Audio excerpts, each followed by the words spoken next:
can be pretty distinct depending on the quilter. And you can also start them in at least 2 or 3 different ways. One of them is that you start directly into a spiral. Also, the amount of the swirling or the twist inside can be different. So now I will just have a very simple swirl with a pointy end. My point doesn't have to be pointy, I can just also turn around very softly, then it also will change the look.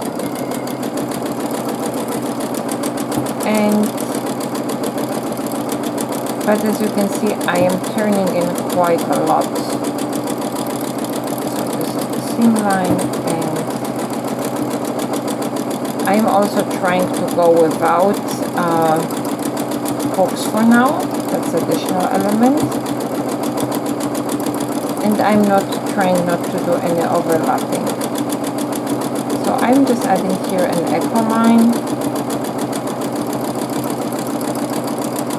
And now here I will add another swirl. I'm paying attention that the odd spaces here, those little triple connections. So I have like a little triangle here behind the, you can see it here. So they are relatively small and they are not distracting. And also when I'm echoing, I'm starting with a point. I am not traveling in this case. As I said, there are different kinds of... For example, here I have to go back because there is some... The space I left here, it's relatively large and I have to echo it. So in this case, I have to travel back.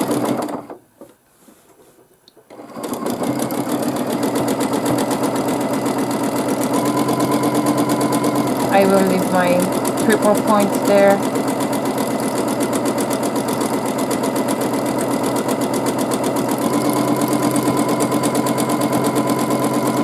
I'm so used to quilting with the hooks. I have to pay attention what I'm doing here.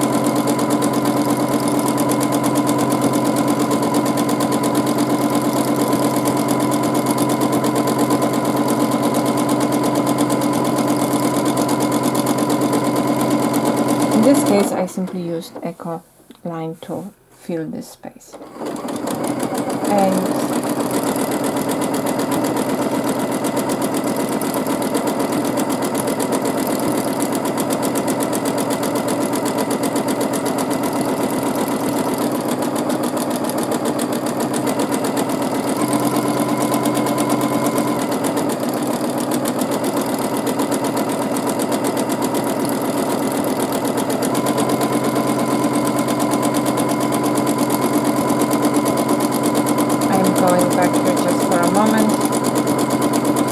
little bit tiny element, and everything else is done with echo lines. So again, going pretty close here to keep this triangular space there relatively small.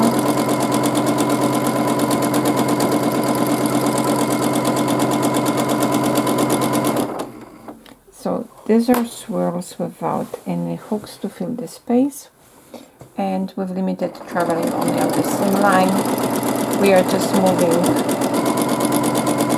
from one space to the other with the echo lines.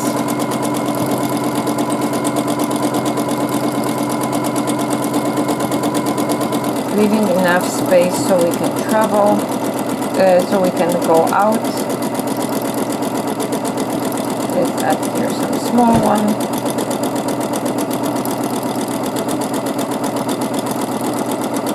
We are trying again to fill all the spaces that we have. Let's not leave anything behind, because then getting back there can be complicated. So That's why all those previous exercises on paying attention to the density of your quilting and moving around in a systematic manner. So here I will use this extended echo line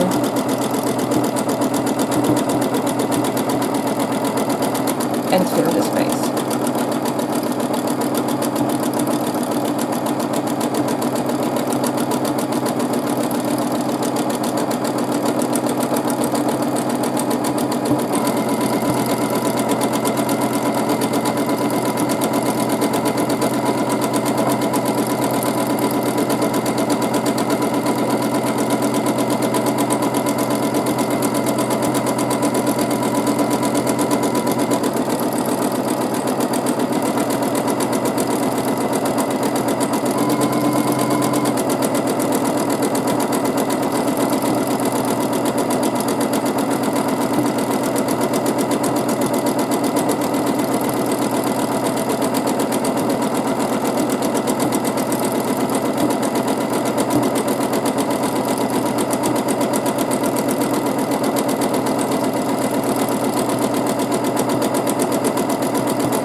There the space was a little bit too large, so I came back and filled it with echo.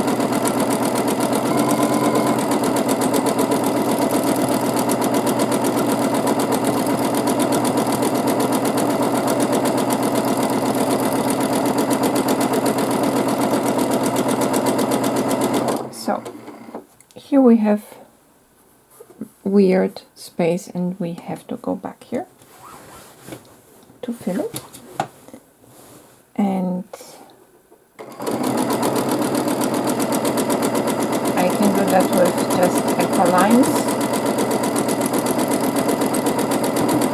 So it got reduced but not completely filled, so I will go back once more.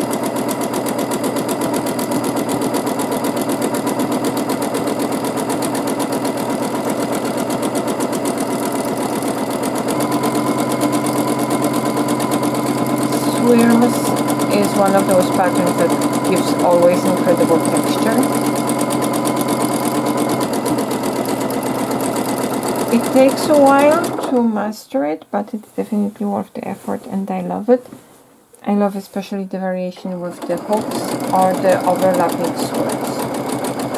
And those swirls are like the full-blown swirl that is really twisting into the middle, but you can also have swirls that are more gentle, and we will do that in a moment.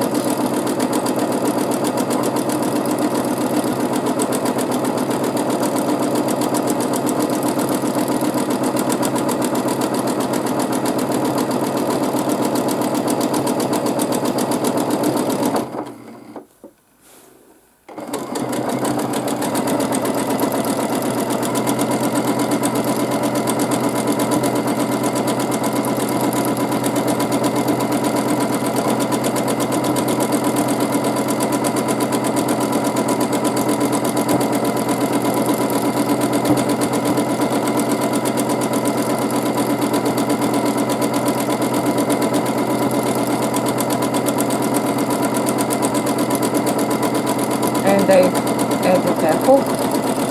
I am just an automatic.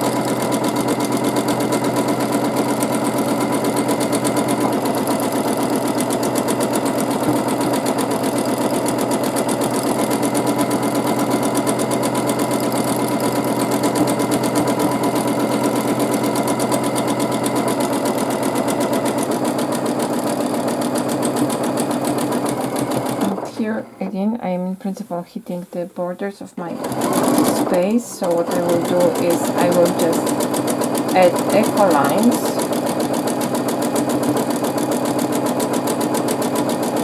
and have the space filled.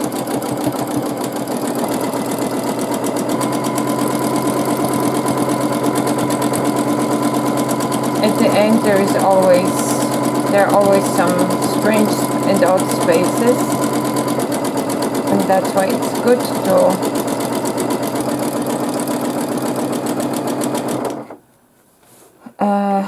practice this awareness where you are.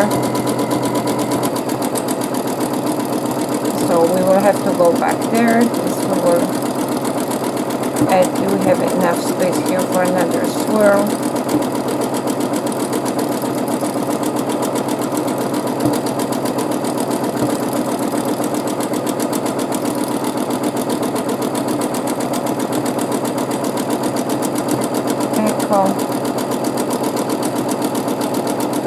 And we will